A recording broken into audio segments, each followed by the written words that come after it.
episode of Beer to Whiskey. I'm Russ Heaps, and in my ongoing effort to spread the gospel of good taste today, I find myself in Fort Lauderdale, Florida. I'm at the LauderAle Brewery, and it's right down by the port. It's in the flight path. You may hear a plane go over occasionally. It's in the flight path for the Fort Lauderdale Airport. It's kind of the hub of transportation in Broward County, Florida. Before we really get rolling into this, remember, click on like, thumbs up down below, click on subscribe to subscribe, or look for the round Beer to Whiskey icon and click on that. New video comes out every Thursday at 12 noon East Coast time. And with that, I have here my guest today. To my left, Kyle Jones. He's one of the owners of LauderAle. And Kyle, thanks for the invite. Appreciate being here. It's my first time here, even though I get down to Florida with some regularity. But let's kind of start with the name and how all of this came about. What was the process? How did this happen? Yeah, so it's actually kind of a funny story. Actually, I picked up my friend from the airport, and we were driving back, going to drop him off at home. And I asked him if he wanted to stop and grab a beer, right? And the answer was always yes. Of course. So we stopped, we had a few beers, and we just started kicking back a bunch of different ideas. And one of them was, well, how cool would it be to own a brewery? And I thought, man, that was like the best idea I've ever heard. And, he's like, well, what would we call it? And the name LauderAle just popped into our head, and we're like, man, we came up with this great idea. We have this awesome name, like, now we probably need to figure out how to make beer. We had no clue at the time, and this was like 6 years ago now. Yeah. Yeah, so it kind of just came naturally. I don't know how. I think it was, definitely inspired by the liquid itself. Were you a home brewer at all? No. Were either one of you guys? No, we were just really good at drinking it. Well. Yeah, that's about all we knew how to do. So, what was your process from getting to that, to finding a brewer, to figuring out some recipes and doing all that? So it actually took us about 18 months from the time that we sat down and had that beer and came up with the idea and the name to the time that we opened. And basically from that point on, we bought a little 5-gallon home brew kit, and we started in my kitchen. I live in a 1-bedroom condo, and from there we moved into my business partner's garage, and we moved into an all-grain kit. And during that time, we were really just kind of like perfecting the recipes, trying to figure out what we like to drink and how to brew that. And we were also submitting applications for bonds and getting insurance policies and looking for a place. How did you come up with this location? Was this was this where you intended to establish, or was this just where you found a place where you could fit everything you wanted to fit? Yeah, I think it really just came down to the price. It was cheap.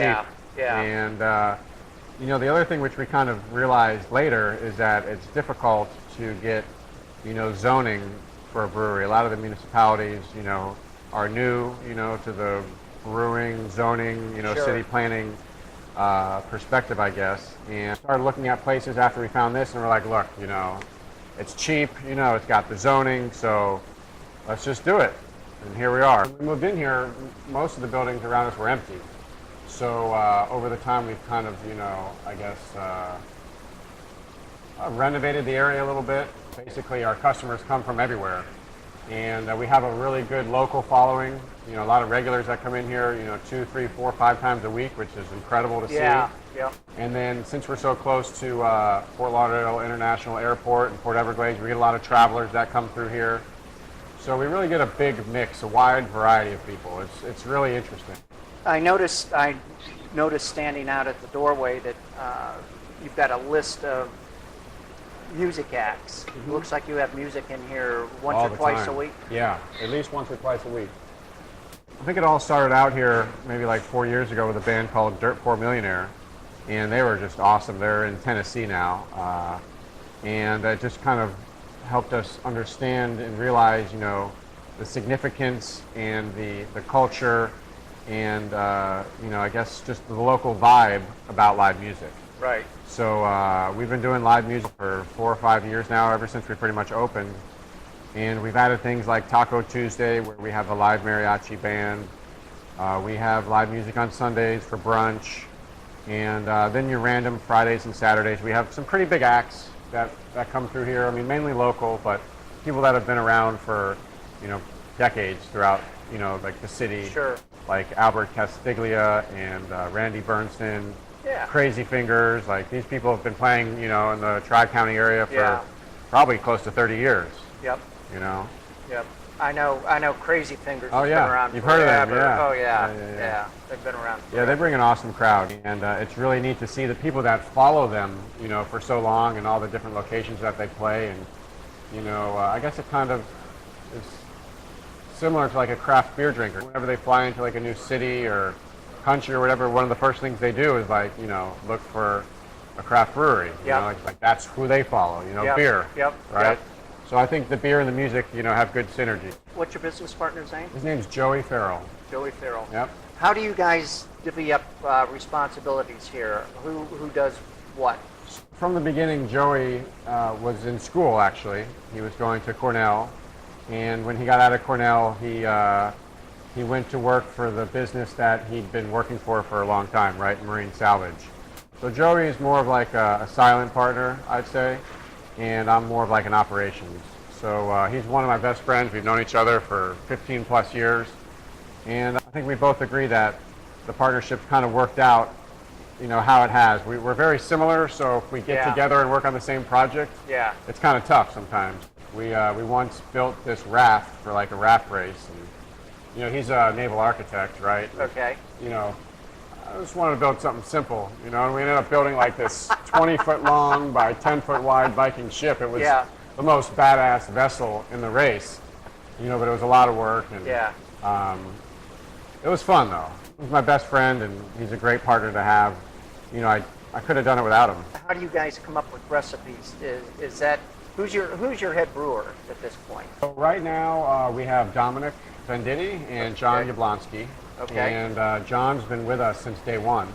He was a home brewer. This is the first commercial brewery that he's ever worked in, and he's been here since the beginning, and he's really proved that this is his passion. Like, Yeah. he comes in here and he works his ass off like day in and day Yeah. out, and he loves it. It's a small batch system. We've got a 3-barrel system, and it's a lot of hands-on work. It's hot in here. It's on air conditioned, so he's been great. Dominic's got more of a commercial background, and he's worked in several large breweries around the country. I think even some training and schooling in San Diego, I believe. Okay. And he, basically runs the brewing operations. And those are our two main guys, right? As far as the recipes go, Joey and I were the original brewers, right? So we started in the kitchen and moved to the garage and really developed these recipes from the beginning. And some of them are even around today, like the coconut porter, and I think the Heisenberg, which is a Hefeweizen.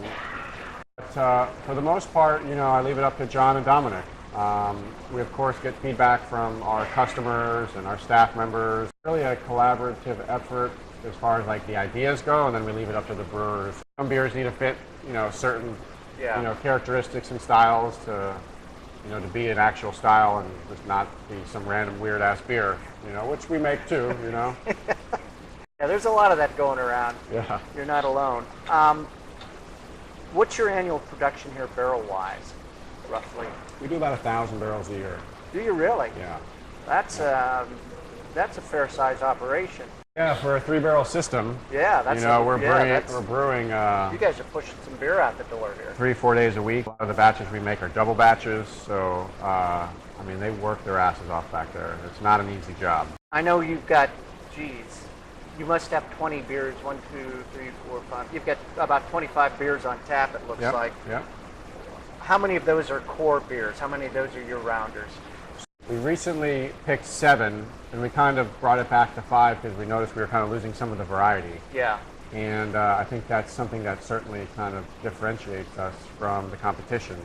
And it's not just like we have, variety and we have like 6 porters and, 6 IPAs and, a bunch of treatments. It's like, Right. no, we have, out of the 30 taps, We probably have 25 of our own beers on right now, and it's probably close to 10 different styles. I like that, and I think people like that too. Are you canning anything or bottling anything? So we do can and bottle, but it's infrequent. It's irregular. A canning run coming up. We're going to do, let's see, double dry hop Monkey Road Red, which is one of those beers that kind of doesn't really fit into a style. And then also Lunch Money, which is a New England style pale ale, which we have here today. I'm drinking it now, actually. Yeah. I think that's what I'm drinking. Yeah, well. You got number 3? Yep, number 3. Lunch Money, yeah. Okay. I noticed barrels. You're obviously barrel aging some stuff. Yeah. How often? How much? What's? So I think we have like 20 barrels over there, right? They're all, 55 to like 59 gallons. They range from rum barrels. We have whiskey, bourbon, Pinot Noir. I think we have some Chardonnay barrels and maple. We actually have some maple barrels. So the shortest barrel aging time period would be 3 months. I don't really think we do any beers that short. So just about a year, not much over a year. So like for the anniversary, we've got a bourbon barrel aged Black Mamba, which is a foreign export stout. We're doing an Imperial Hefeweizen in White Oak Chardonnay barrels, I believe. Pinot Noir barrel aged Belgian quad or triple. So they range in style, they range in barrels. Yeah, we got some sours in there too, some Brett beers. Are you distributing to anybody?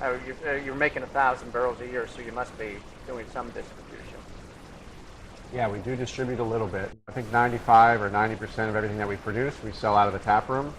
We have a 3-barrel system, so the economies of scale, definitely aren't working, on our side. So, our main focus is just to keep the beer flowing through the tap room, and we kind of use distribution as like a marketing arm. Get the beers out there to some places and let them, showcase it and give their customers something new and exciting to drink. And I've noticed you have food trucks. Mm-hmm. We have pretty good variety. I'd say we probably rotate through at least 20 or 30, if not, 50 or 60 different trucks. Yeah. We always try and have a taco truck here on Tuesday. And we've got like artisan pizza trucks and barbecue and, seafood. I mean, you name it, we got it. We're having a lobster truck here coming up soon, which is pretty cool. That makes lobster rolls, arepas. What was the craft beer that got you started on craft beer? It had to be Lagunitas IPA. Okay. Yeah, and that's like one of the beers that I think I first had after I transitioned off of the commercial lager. If you are out somewhere and you can't find your beer, one of your beers, what do you drink? I certainly don't lean towards any specific brewery, but my styles right now are like saisons and sours, Belgian style beers. I'm actually, I feel like I've gone through like the whole cycle because I started at IPAs and then I kind of just moved on to the Belgians and the stouts, and I feel like I'm kind of back in the IPA. Definitely the New England style IPA. So that's normally where I gravitate. Let's talk a little bit about what we've got in front of us here. This is Lunch Money. It's a New England style pale ale. Okay. Yep. So you got a little haziness. I pretty much finished mine by now, but it's slightly hazy, very low on the bitterness, and very juicy, right? Very citrusy, floral, and it's just an easy drinking beer, right? It's crushable. It's like 5.5%, and it's one of our top selling beers, Lunch Money. Well, that was gonna be my next question. What is it that you sell the most of? Yeah, so Lunch Money and Sea Porter are the top two, at least over like the last 12 months or so. And then we've got beers like Monkey Road Red, which started off as an Irish red, and we kind of transitioned into like a hoppy amber ale or a red IPA, whatever you want to call it. And what else? We have a beer called Indigenous Bastard, which used to be called the Immigration IPA, and over the years the recipe kind of got changed, and a lot of our customers requested that we bring back the old Immigration, so we renamed it Indigenous Bastard. I'm drawing a blank on the other two, but that's 3 or 4 of them at least, right? Yeah. Right. Yep. Gulfstream Cream, that's one of them. Yep, it's American style cream ale. Thing to like a commercial style lager, so it's like 5.2% light, crisp, low body, easy drinking. What else do we have here? Let's see. So we have a fruited Berliner, right? So this is it's a German style beer, a Berliner Weiss, and we've added blueberries. In Florida, they call it like the Florida Weiss, and basically it's a Berliner Weiss with fruit. Yep. And it's just such a great pairing, you know, like an already sour tart beer paired with, you know, like blueberries in this case. You know, sometimes I think we've done a cranberry, we've done mango. We've certainly done orange and peach. So right now, I really like this beer. It's I think probably one of my favorite beers to be drinking around the brewery because it's light, easy to drink. You can have a couple of them and go back to work if you need to. And it's not, what's the ABV of this? 3.5. 3.5. Yeah, look at the color too. I know, it's a great color. It's at 3.5, you can drink these pretty much all day long. It's hot. Florida, right? I mean, it's April 22nd, and it's almost like summer. It was 94 degrees the other day. Right. So it makes it easy to drink, you know, in this warm weather. It's got a little kick to it on the finish, but it's almost like a fruit juice, actually.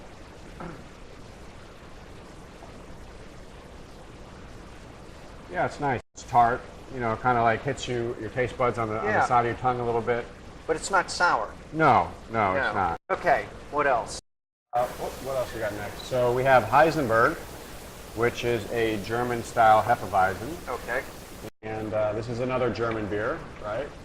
And this was one of the first beers we made. I think we had it, you know, maybe the first year that we were open. And you know, Breaking Bad was out at the time, and it's like one of my favorite, you know, TV shows of all time at that point. And you know, Walter White was well, he was a character, that's for sure, you know. And you know, we actually had like the blue barrels that they used to use in the show, and we used them to store grain in. Yeah. Right? And they were behind the bar, so we kind of had that feel, you know, it's industrial. We're cooking in the back, and we named this beer after Walter White, Heisenberg. So again, light, easy drinking. It's about 5.2%, maybe 10 to 15 IBUs. You're gonna get notes of like banana and clove, maybe a little like floral notes. I'm getting the floral. Oh, banana. What about on the nose or the clove? I'm getting the clove a little bit. I'm still searching for the banana. Yeah, the banana's light.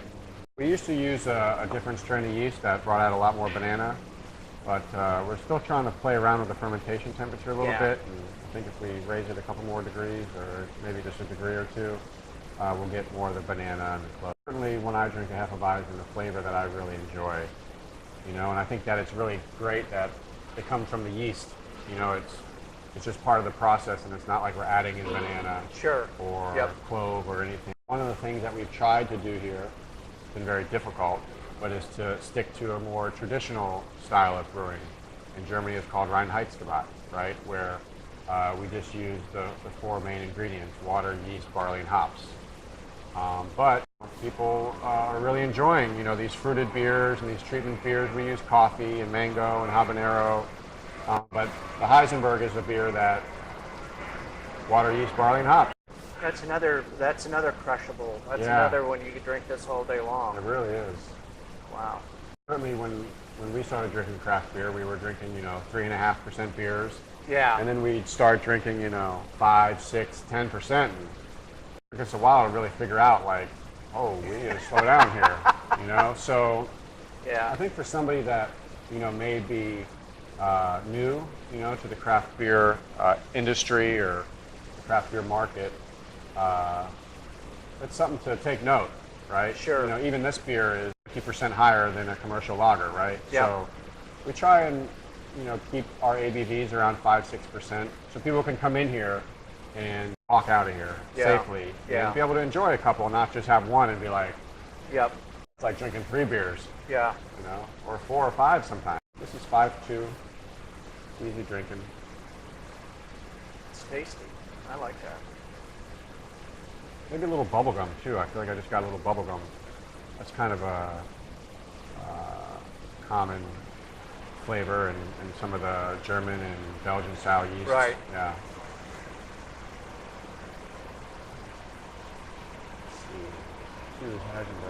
And last but not least, I'm sure. So, I guess, this is another like Florida-inspired beer. This is a coconut porter.